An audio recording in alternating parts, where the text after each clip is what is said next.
कहानी की शुरुआत फ्यूचर यानी काफी आगे के टाइम से होती है, जहाँ एक वायरस की वजह से इंसानों की आबादी बहुत ही कम रह गई है। तकरीबन 2 मिलियन लोग की पूरी दुनिया में जिंदा बचे हैं, पर ये भी नॉर्मल नहीं है, बल्कि वायरस की वजह से इनकी भी देखने की ताकत जा चुकी है, यानी ये अंधे हो गए हैं। सिर्फ यही नहीं, बल्कि अगर किसी का बच्चा भी पैदा होता है तो वो भी देख नहीं पाता। अब इतना टाइम गुजर गया है, ऊपर से वायरस की ये तबाही, तो यह टेक्नोलॉजी की एडवांस दुनिया बहुत ही पीछे रह गई है। इसी वजह से लोगों को पुराने जमाने की तरह कबीलों की सूरत में यहाँ रहना पड़ता है। अब क्योंकि सारे अंधे थे, इसलिए देखने की ताकत को अच्छा नहीं समझा जाता था, सिर्फ वहम ही माना जाता। और जो भी देखने की ताकत के बारे में बात करता या कोई भी इस ताकत के साथ पैदा होता तो उसे बहुत बड़ी सजा दी जाती, यानी कि जिंदा ही जला दिया जाता था। अब कुछ अंधे लोगों की देखने की सेंस भले ही ना हो, लेकिन उनकी बाकी सेंसेस बहुत अच्छे से काम करती थी, यानी कि सूंघने, सुनने और किसी भी चीज को महसूस करने की, जिनकी मदद से वो कबीले वालों को रास्ता बताते और आने वाले वक्त और मौसम के बारे में भी प्रेडिक्शन पेशन गोई करती थी। अब हमें क्वीन रानी का शहर दिखाया गया, जहाँ रानी का राज था। उसने अपनी एक आर्मी बनाई हुई थी जिसका नाम विच फाइंडर आर्मी था। अब रानी बहुत रिलीजन मजहबी थी और ये देखने ना देखने को इस वक्त का एक मजहबी समझा जा रहा था, इसलिए जो भी इस बारे में बात करता रानी उसे बहुत ही दर्दनाक मौत देती थी जलाकर। विच फाइंडर आर्मी का काम ऐसे लोगों को ढूंढ कर लाना था जो देख सकते हैं। अब यहाँ रानी के एरिया में एक डैम भी था जिसकी मालिक रानी ही थी, इसीलिए इसका महल वही बना दिया गया था। अब हमें एक कबीला दिखाया गया जो घने जंगलों के बीच बनाया गया था। इसका एक सरदार था जो बहुत ही बहादुर ताकतवर था। उसके पास किसी मॉन्स्टर जैसी ताकत थी जिसका नाम बाबा वोस था। अब बाबा वोस की वाइफ की हालत काफी खराब थी क्योंकि उसका बच्चा पैदा होना था, जिसमें उसकी मदद कबीले की बूढ़ी औरत कर रही थी जो यहाँ की डॉक्टर थी। अब उसकी वाइफ तड़पते हुए अपने हस्बैंड बाबा वोस के बारे में पूछती है, जिस पर डॉक्टर बताती है कि वो अभी कबीले के लोगों के साथ किसी जरूरी काम से गई हैं क्योंकि उन्हें कोई खतरा महसूस हो रहा था। अब असल में वो खतरा विच फाइंडर आर्मी का था क्योंकि वो कबीले पर हमला करने वाली थी। उस आर्मी का मानना था कि बाबा वोस की वाइफ जिसका नाम मेग्रा है वो एक विच चुड़ैल है या कहें कि मॉन्स्टर है, इसलिए उन्हें कैद करके हमें मार देना चाहिए। अब ये विच फाइंडर आर्मी उसे ही पकड़ने जा रही है और इनका कहना था कि इस मिशन में जो भी हमारे रास्ते में आएगा हम इसे मार देंगे। अब ये बात कबीले के लोगों को पता थी, इसीलिए वो अपने सरदार की वाइफ मेग्रा को बचाने के लिए पूरी तरह लड़ने को तैयार थी। हालांकि अंधे थी पर फिर भी लड़ने में बहुत माहिर थी और यहाँ वो अपने सूंघने और सुनने की ताकत से ये अंदाजा लगा लेती है कि विच फाइंडर आर्मी करीबी है जो 200 लोगों की आर्मी के साथ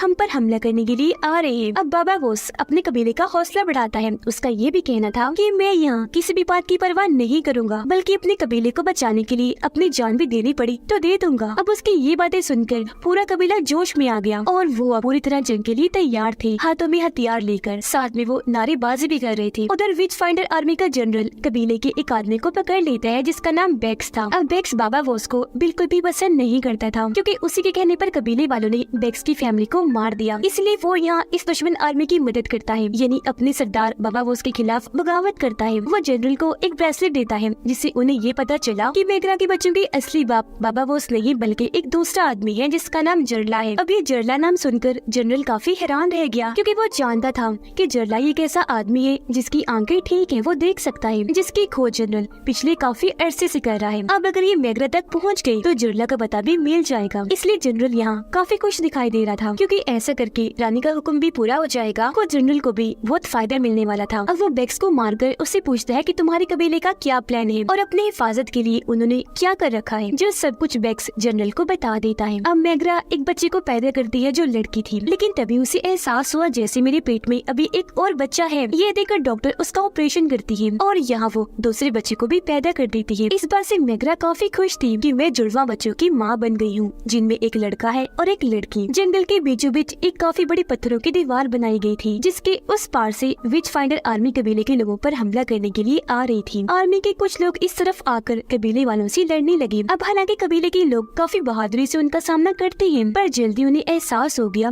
कि ये आर्मी काफी बड़ी है और हम पर भारी पड़ रही है और तो और पत्थरों की दीवार से और लोग भी आ रही है, तो इसलिए ये लोग रस्सियां ही काट देती हैं, जिससे पत्थरों की ये दीवार जो बॉर्डर बनी हुई थी वो तेजी से नीचे गिरने लगी और इसके नीचे दबने से विच आर्मी के बहुत सारे लोग मारे जाते हैं और बाकियों को इन्होंने एकजुट होकर मार दिया था।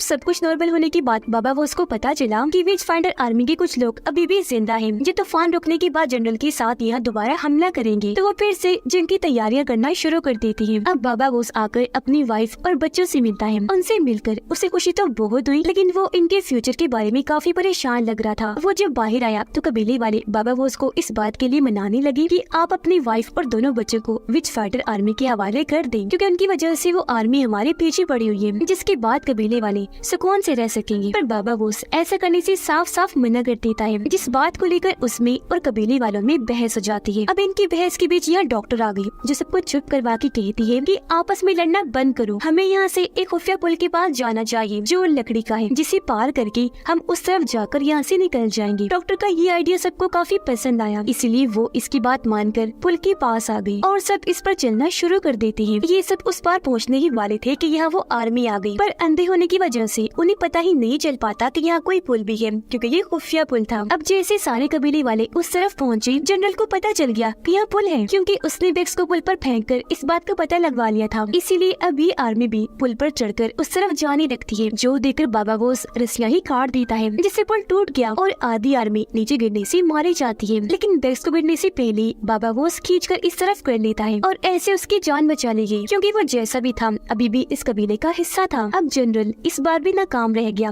इसीलिए अपने लोगों के साथ वापस चला जाता है। एक परिंदे के जरिए जनरल की नाकामी की खबर रानी तक पहुंच जाती है और अब वो अपनी काउंसिल के पास जाकर उन्हें ये बात बताती है, और ये भी कि मैं जरला के पीछे इसलिए पड़ी हुई हूँ क्योंकि उसने मेरी बहन को मारा था और अब मैं उसे ढूंढकर अपना बदला लूंगी, जो तभी मुमकिन हो सकता है जब हमारे हाथ मैगरा लग जाएगी। अब काउंसिल का हेड कहता है कि वैसे भी हमें जरला और उसके दोनों बच्चों को मार ही देना होगा, क्योंकि उनके पास देखने की ताकत है, जो एक शैतानी ताकत है। इस बात पर रानी भी राजी हो गई। तो अब ये उन तीनों को मारने के लिए विच फाइंडर की एक और आर्मी उनके पीछे भेज देती है। उधर कबीले के लोग एक चट्टान पर खड़े थे, जहाँ मैग्रा सबको जरला की सच्चाई बता देती है कि उसके पास देखने की ताकत है और वही इन बच्चों का असली बाप है। वो अंधा होने ये देखने की ताकत जिसे इस दौर में मजहब बनाया हुआ है, वो इस पर यकीन नहीं करता। उसका मानना था कि एक न एक दिन मैं अपनी देखने की ताकत से दुनिया को बहुत खूबसूरत बना दूंगा। ये बताकर वो सबको जरला की बताई हुई एक वैली इन्हीं वादी में लेकर जाती है, जो भी बेहद खूबसूरत थी और एकदम पुरसकून सुनसान थी, जहाँ कोई भी नहीं आ सकता था, इसलिए यहाँ कोई खतरा नहीं था। तो ये लोग खुद को यहाँ महफूज समझते हैं। अब बाबा वोस दोनों बच्चों के साथ नदी किनारे आया और उन्हें गोद में लेकर लंबी सांस लेता है। यहाँ हमने नोटिस कर लिया कि दोनों बच्चों के पास भी देखने की ताकत है, अपने असली बाप जरला की तरह। इसीलिए तो वो आर्मी इन तीनों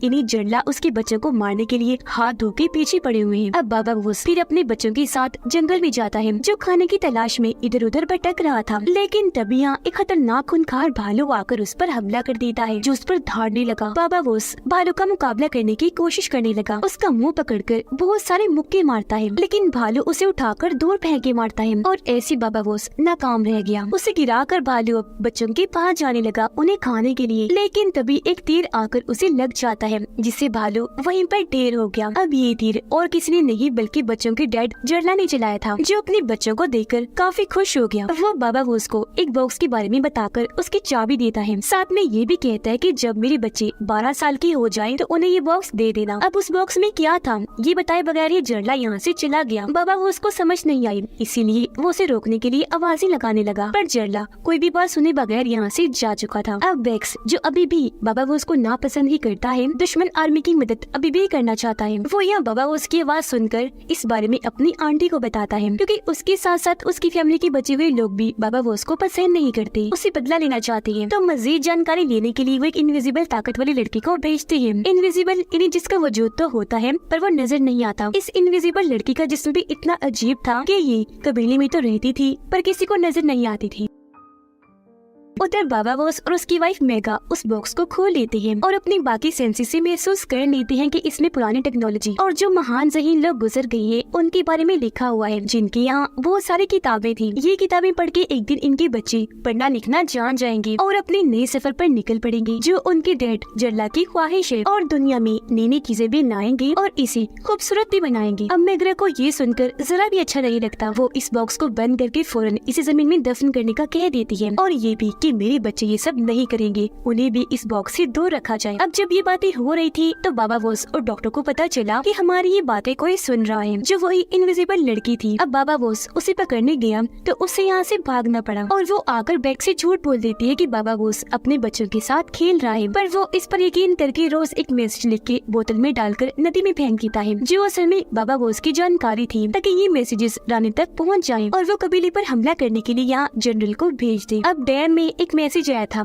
जो जनरल ने रानी के लिए भेजा था कि मैं जंग खत्म करके वापिस आ रहा हूँ, पर यहाँ रानी को शक हुआ। उसे लगा कि इस मैसेज में छेड़छाड़ करके इसे बदला गया है। उसे काउंसिल वालों पर शक हुआ क्योंकि काउंसिल के कुछ लोग रानी के खिलाफ हो गए थे। उनका मानना था कि रानी बहुत ही जुल्म कर रही है, वो विच फाइंडर आर्मी के जरिए बहुत सारे कबीलों को मरवा चुकी है जो मासूम लोग थे, जो सब वो ना देखने वाली मजहब की वजह से कर रही है। अब रानी को इस बात से गुस्सा आ गया कि कुछ काउंसिल के लोग मेरे खिलाफ हो गए हैं, इसीलिए वो उनको फांसी पर लटकाकर पहले करंट के झटके लगाती है, फिर उन्हें जलाकर मरवा देती है। अब कहानी में 3 साल गुजर गए, जहाँ मेगरा के बच्चे थोड़े बड़े हो गए हैं और अपने देखने की ताकत को कबीले वालों से छुपा के रखते हैं, पर यहाँ पर किए जाने वाले रिचुअल, जादू और रहन सहन को देखकर उन्हें बहुत मायूसी होती है और ऐसी ही जिंदगी मजबूरन उन्हें भी गुजारनी पड़ रही थी। लेकिन अब कहानी में आखिरकार 12 साल और गुजर गए, जहाँ अब वो काफी बड़े हो चुके थे, पहले से और समझदार। अब मेगरा और डॉक्टर नदी किनारे बैठकर बातें कर रही होती हैं। वहाँ उनकी बात इस टॉपिक पर हो रही थी कि बच्चों को अपने डैड जरला के बताए हुए रास्ते पर चलना चाहिए या नहीं, यानी उनको वो बॉक्स देकर, जिस पर मेगरा कहती है कि मैं चाहती हूँ मेरे बच्चे किसी उलझन में ना पड़कर नॉर्मल इंसान की तरह जिंदगी गुजारें, जिस पर डॉक्टर जवाब देती है कि तुम्हें ये बात अपने बच्चों पर छोड़नी चाहिए कि वो कौन सा रास्ता चुनना पसंद करेंगे, क्योंकि ऐसे उनकी जिंदगी खुशगवार गुजरेगी, यहाँ तक कि हमसे भी कई गुना बेहतर, और उन्हें वो बॉक्स हमें दे देना चाहिए। जिस पर अब मेगरा कोई बात नहीं करती, चुप रहती है। अब मेगरा की मना करने के बावजूद भी रात को डॉक्टर दोनों बच्चों को किताबें देने की कोशिश करती है, पर बच्चे वो किताबें लेने से इनकार करके वहाँ से चले जाते हैं, क्योंकि वो अपनी मॉम को नाराज करना नहीं चाहती थी। पर काफी देर के बाद दोनों बच्चे उन किताबों को लेकर आपस में बात करते हैं। मेगरा का बेटा कहता है कि मुझे लगता है हमें उन किताबों को पढ़ना चाहिए। अब उन बच्चों की ये बात छुपकर बाबा बोस ने भी सुन ली थी। वो जाकर ये सब डॉक्टर को बताते हैं कि बच्चे पढ़ना चाहते हैं, पर ये बात राज रहनी चाहिए, उनकी माँ को इस बारे में पता ना चले, वरना वो इन किताबों को जला देगी, क्योंकि मैं खुद चाहता हूँ कि बच्चे अपना रास्ता खुद चुने। अब काफी दिन के बाद बच्चे वो किताबें चुराकर सबसे दूर एक अलग जगह पर आ गए। चोरी छुपे वो किताबों को पढ़ने लगते हैं। सबसे पहले वो ABC सीखते हैं और फिर वक्त के साथ साथ पूरा सेंटेंस, जुमला पढ़ने के भी काबिल हो गई, यानी एक किस्म का वो यहाँ पढ़ने गए थे। जिसके बाद वो पूरी किताब पढ़ के गुजरे हुए महान जहीन लोगों के बारे में जानते हैं कि वो हमसे कितने एडवांस्ड और कितने बेहतर थे और किस तरह अपनी जिंदगी गुजारते थे। उधर जनरल काफी सालों के बाद रानी के पास वापस आता है और उसके सामने अदब से झुक जाता है, कहने लगा कि मैं इतने सालों के बाद अगर वापस आया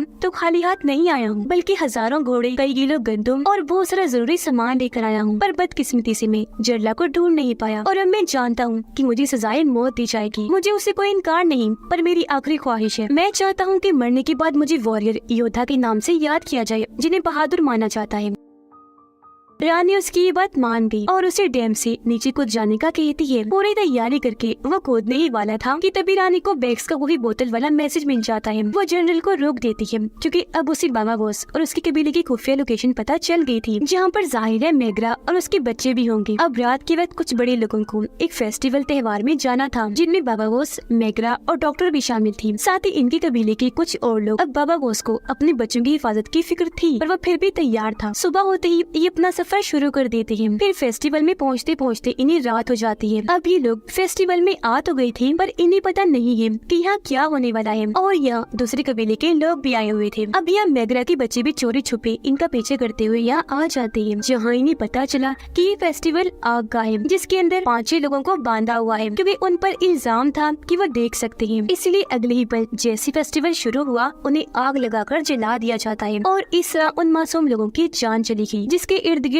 सभी कबीलों के लोग नाचने लगे और ऐसे आपस में एक हो जाते हैं। अब ये देखकर मेगरा की बेटी काफी गुस्सा हो जाती है और वो इन पर चिल्लाने लगी, पर उसका भाई मुंह पर हाथ रख के उसे रोक देता है। अब फेस्टिवल में ये चीज देखकर बाबा बोस और उसके साथियों को भी बहुत दुख हुआ। अब यहाँ डॉक्टर इन्हें बताती है कि ये सब रानी का किया धरा है, उसके ही फजूल रिचुअल और मजहब के नाम पर फैलाई गई ये बातें हर जगह फैली हुई है, जिनका लोगों पर बुरा असर पड़ता है और वो भी देखने वाले इंसानों को मार देते हैं। अब मेगरा का बेटा इस फेस्टिवल को छोड़कर दूर निकल आया, क्योंकि ये जुल्म देखकर उसके उसकी तबीयत खराब हो रही थी, उसे उल्टियाँ होने लगती है। लेकिन तभी यहाँ उसे एक किडनैपर पकड़ लेता है जो लोगों को अगवा करके उन्हें बंदी बना लिया करता था, जिसके बाद उन्हें बेच देता था। अब वो मेग्रा के बेटे को भी पकड़कर अपने साथ ले जाने लगा, जहाँ पर उसने और भी कई सारे कबीले के बच्चों को बंदी बनाया हुआ था। अब मेग्रा की बेटी को अपने भाई के गुम होने का पता चल गया, इसलिए वो ये बात जाकर अपने मोम डैड को बताती है। ये बात जब पूरे कबीले में फैली तो हर कोई उसकी तलाश में निकल गया। उधर किडनैपर सभी बच्चों को एक खुफिया रास्ते से गुजार कर एक सुनसान इमारत में ले आया, जहाँ आते ही सबके मुंह खोल दिए जाते हैं। उधर वो लोग मेग्रा के बेटे की तलाश में उस रास्ते पर आ गई, जहाँ से भी किडनैपर बच्चों को लेकर गुजरा था। यहाँ पर एक मैसेज लिखा हुआ था जो और किसी ने नहीं बल्कि मेग्रा के बेटे ने ही लिखा था कि मैं अभी जिंदा हूँ और इस रास्ते पर चलो तो मुझ तक पहुँच जाओगे। अब इस हिंट इशारे के बारे में पढ़ के मेग्रा की बेटी सबको बताती है, पर ये जानकर मेग्रा काफी हैरान रह गई कि मेरे बच्चे को पढ़ना लिखना आता है। वो दुखी होते हुए रोने लगी, काफी नाराज भी होती है, अपनी बेटी पर गुस्सा करने लगी कि तुमने इतनी बड़ी बात मुझसे अपनी माँ से छुपा के रखी। जिस पर उसकी बेटी कहती है कि हाँ वो क्योंकि मैं डैड के रास्ते पर चलना चाहती हूँ, वही हमें ठीक लगा तो हमने चुन लिया। अब फिलहाल इन बातों का टाइम नहीं था, मेग्रा की बेटी को ढूंढना बहुत जरूरी था, इसलिए वो इस बात को यहीं पर छोड़कर उसे ढूंढने की मिशन पर फिर से आगे बढ़ती है। कुछ ही देर बाद ये इस पुरानी इमारत तक पहुँच जाते हैं, जहाँ पर किडनैपर ने बच्चों को बंदी बना के रखा हुआ था। अब बाबा बोस इन सबको यहीं पर रोककर खुद अकेला ही अंदर जाने का फैसला करता है कि मैं अकेला ही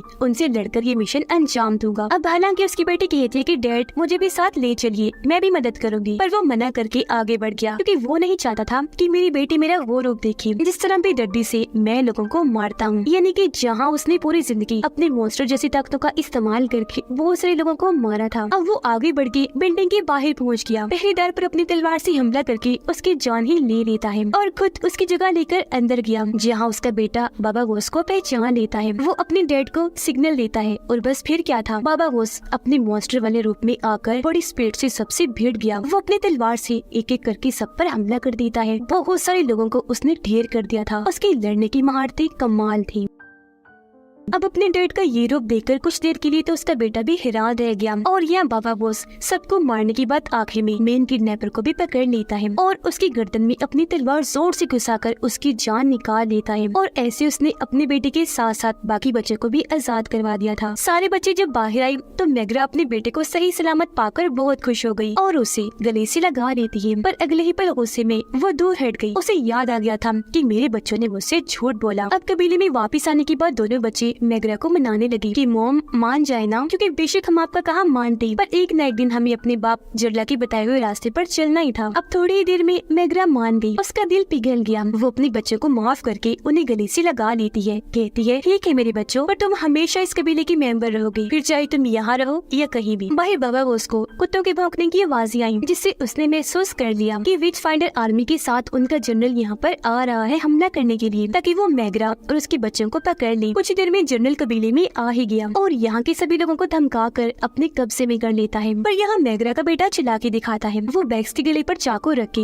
उसे बंदी बना लेता है और चुपचाप अपनी फैमिली को यहाँ से निकाल लेता है। और अब यह बाबा बोस अपनी पूरी फैमिली को लेकर कबीले से अलग हो जाता है और जंगल के रास्ते आगे बढ़ने लगा। यहाँ मेग्रा का बेटा बैग्स को मारता नहीं बल्कि उसे जिंदा ही छोड़ देता है, ताकि उसे भी इस बात का एहसास हो कि उसके दुश्मन बाबा बोस या उसकी फैमिली नहीं बल्कि वो दुश्मन आर्मी है जिनका वो साथ दे रहा था। अब इतना कुछ होने के बाद भी बैग्स बाबा बोस के साथ गद्दारी करता है। वो वापिस आकर जनरल को बताता है कि बाबा बोस और उसकी पूरी फैमिली यहाँ से भाग चुकी है। अब ये सुनते ही जनरल कबीले वालों के सामने ये ऐलान करता है कि जब तक मेग्रा के दोनों बच्चों को मेरे हवाले नहीं कर दिया जाता, आप लोगों के कबीले को विचेस और मॉन्स्टर्स का कबीला माना जाएगा। इस वजह से तुम सबको सजा भी दी जाएगी। बाबा बोस और उसकी फैमिली नदी किनारे आ गई, जहाँ कड़ी मेहनत लगाकर बाबा बोस ने एक कश्ती बनाई थी, जिसके अंदर ये लोग बैठ गए और यहाँ से निकल पड़ते हैं। लेकिन इतनी ही देर में यहाँ जनरल और उसकी आर्मी भी पहुँच गयी, क्योंकि वो भी देख नहीं सकते थे, इसलिए जरला के बच्चों के इतना पास होने के बाद भी उन्हें ये पकड़ नहीं पाते और ये लोग चुपचाप कश्ती लेकर आगे बढ़ते रहते हैं। लेकिन फिर भी जनरल हार नहीं मानता और अपनी आर्मी को पानी के अंदर उतारता है। एक सोल्जर कश्ती के बहुत ही पास पहुंच गया, जिस पर गोली मारकर बाबा बोस हमला कर देता है। अब पानी में शोर हुआ,